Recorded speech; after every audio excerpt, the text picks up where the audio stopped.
What's up, Sportman family? It's your boy Sparkman, and welcome back to another Market Watch.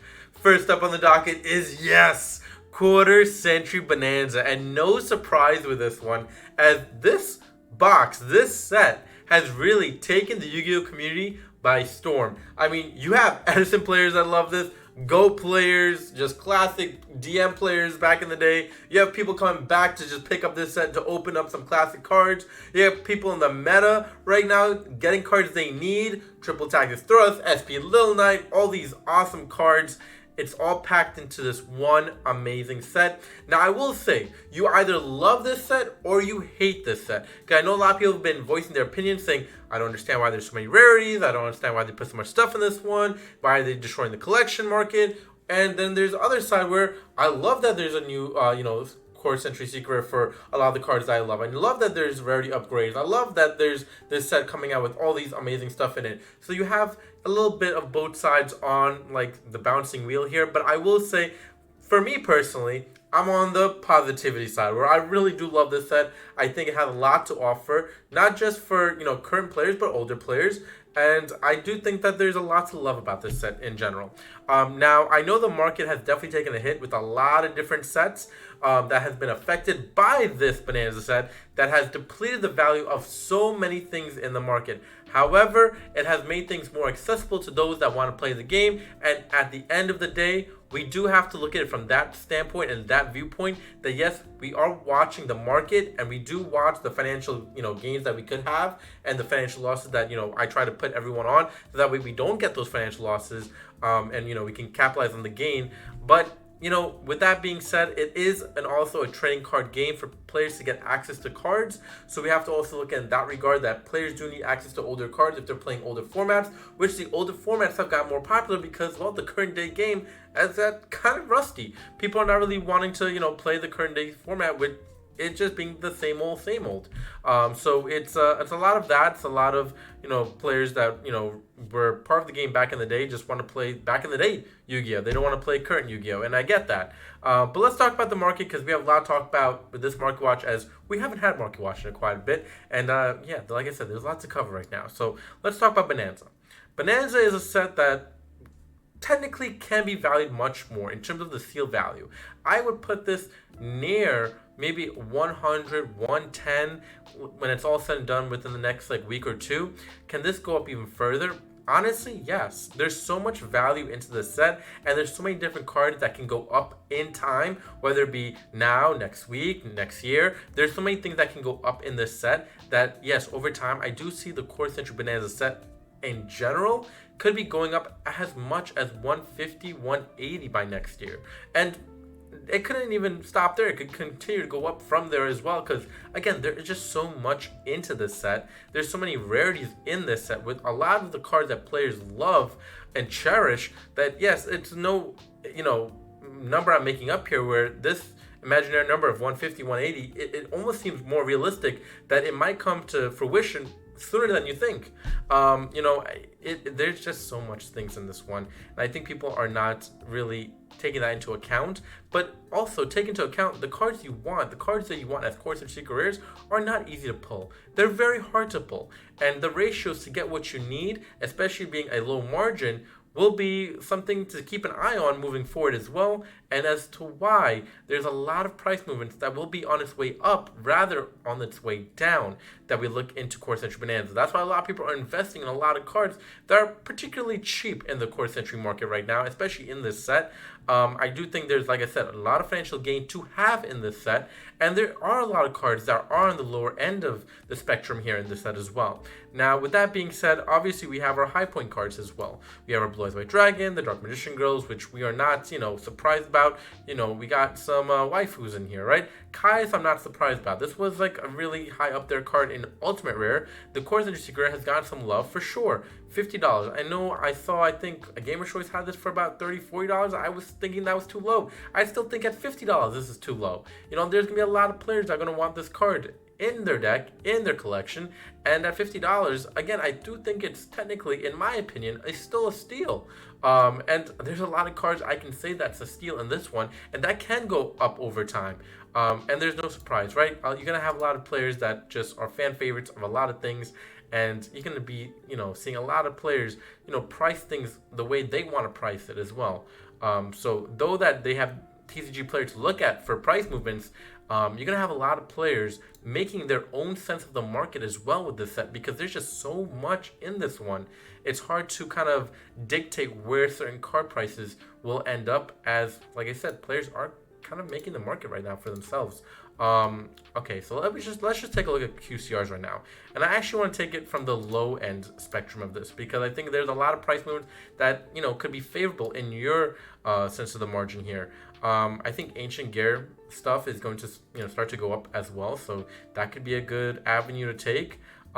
There's some burn cards as well, which is interesting here. Wave Motion Cannon, that's a throwback for me. Punishment Dragon, not bad. That's actually a pretty good one. I would actually invest in that one, especially for my Lightsworn players. I know a lot of people are looking at the Six Samurai stuff as well. That could be an avenue you could take as well. I mean, there's a lot of cheap QCRs right now in the market. Ronin Totem as a QCR, I mean, that was a high price card at one point, and that was just, I think, a rare. And you have the QCR for $4, $5 in the market price. That's not bad, everybody. There's a lot of avenues you can get to make back your money in this one, especially if you're buying singles. Now, if you're trying to pull cards you need, going to be a little tougher on that end of the spectrum, but it's not going to be impossible to pull the card you want. I've been seeing people pull, Summon Skull QCR and Jinzo and all these other fun stuff, so it's been cool to see those aspects of those types of cards getting pulled. And I will say, like I said, those card prices, though it seems like $20 is a lot, I do think it's on the lower end of things, considering the fact that Summon Skull being one of the best and fan favorite cards of all of Yu-Gi-Oh, being at only $20 for a QCR, that's quite low, especially for a card that doesn't have a lot of rarity upgrades to its name in general here in the TCG.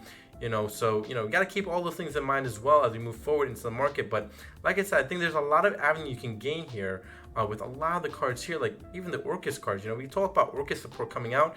It's good to pick up some certain things that is going to be on its way up in price.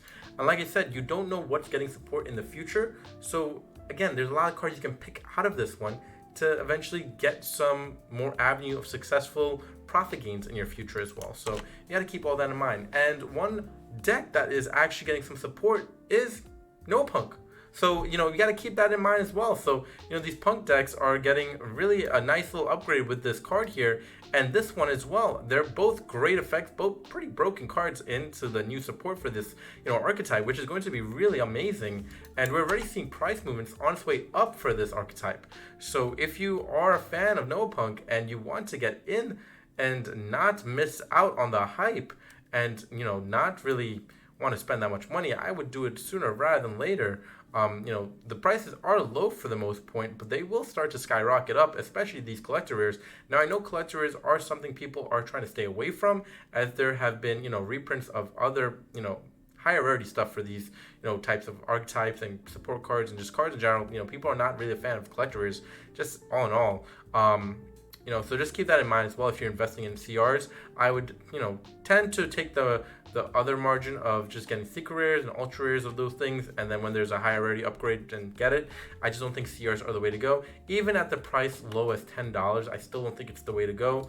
I would just wait a little bit because, you never know. I think Bonanza 2, it's on its way, because I think this, first iteration of Bonanza was a big hit, and it's no surprise where we're seeing a lot of the shelves of Target, Walmart, Best Buy, GameStop being pretty much sold out at this point. People are just buying them in waves of Bonanza.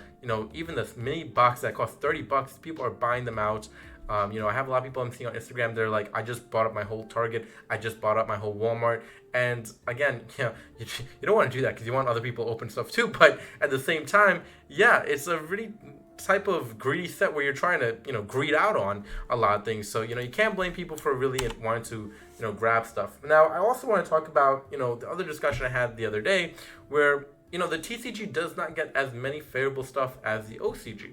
And it just shows with this as well. This is going to be a very OCG-esque type of thing that they created over there as a product.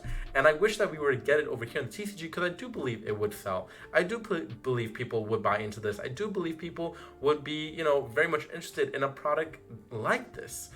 You're getting a deck box. Is this a keychain or acrylic key holder? I mean, come on, man. Clear card sleeve, I think this is what that is. I mean, we need something like this over here in the TCG. Let's be honest with you. If that was over here in the TCG, I think players would really be all over this one. So Konami, get to work. Come on, let's get some TCG stuff in the works for some OCG type of stuff like this because, oh my God, we definitely do need it. And it looks fantastic, by the way. Love the green on this. This is going to be a huge hit. Also wanted to touch base on Rage of the Abyss. Obviously, I know we haven't touched this in a while. Fuelio's still doing its thing. You have the QCRs still up there in price. Keep an eye on Ultimate Dragon of Pride and Soul.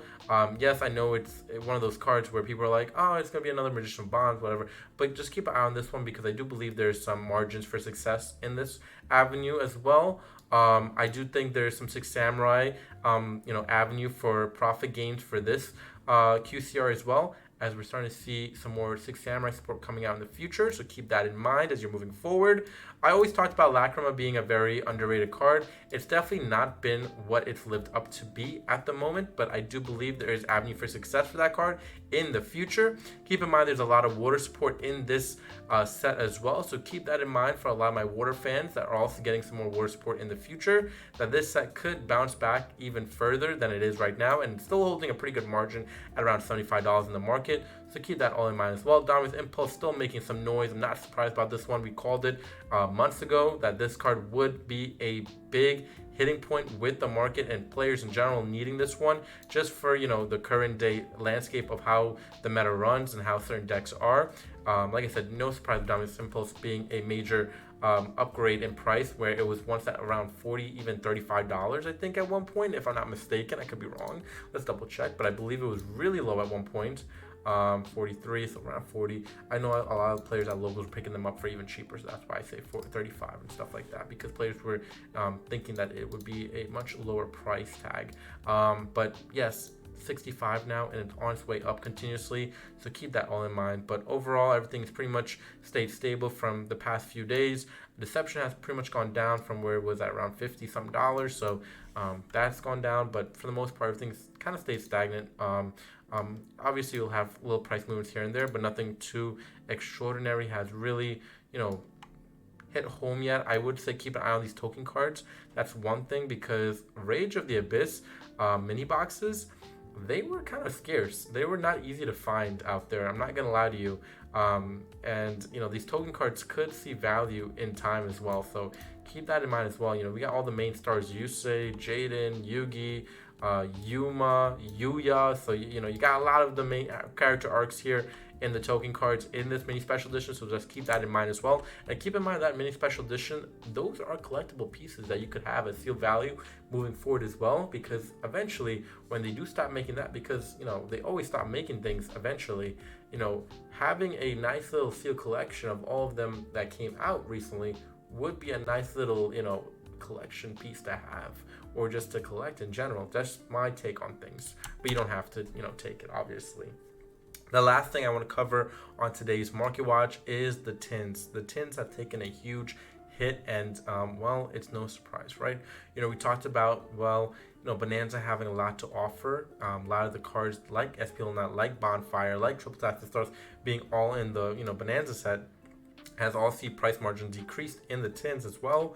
Once at around $50 for SPL9, has gone as low as under $20, and it continuously will go down because Bonanza will make SPL9, Triple Tap Thrust, Bonfire, Wanted, all these cards that people really needed more readily available and affordable, that is, as well. So you gotta keep all those things in mind, as the tins is starting to lose even more value in the sealed area as well. I didn't think Bonanza would have that many things in it, but it did, and it has really taken effect here now. With 180, where we're seeing price movements go up for seal value of the tins, now as low as 152, and continuously, like I said, going down here. It is a nice tin. it is a really nice artwork. I do think there's a lot of value in the tin still here and there. Certain avenues you could take to gain, but you will never make back your money with these tins in a case, or even, I would think, one tin. It would be almost impossible to make back your money, in my opinion. Now, can it happen? Sure. But it is very impossible to gain back your money if you're trying to do a profit margin here from a sealed value aspect. I would say just buy singles at this point. We talked about singles in general from the first iteration of the week this came out, that the singles were the way to go, and weeks later, singles is still the way to go for this avenue as well. So yeah, very unfortunate for the tins here. Really disappointing after all the marketing and hype that they were doing surrounding the tins. But like I said again, even months ago, the tins did not live up to the hype. The tins did not succeed. And yet, a lot of people, really in my comment section saying, you're wrong about the tins. Sparkman, why do you always say about the tins? It's every year it's the same thing. And until they change the aspect of how the tin looks, the tin design, not design in terms of the artwork, but the design of how they create the product, we're going to see the continuous avenue of the tins continuously disappointing us year after year after year after year. But that's about it for today's Market Watch. I hope you guys enjoyed. From your truly, Sparkman, we'll catch you next one. Please subscribe and comment, and peace out, YouTube.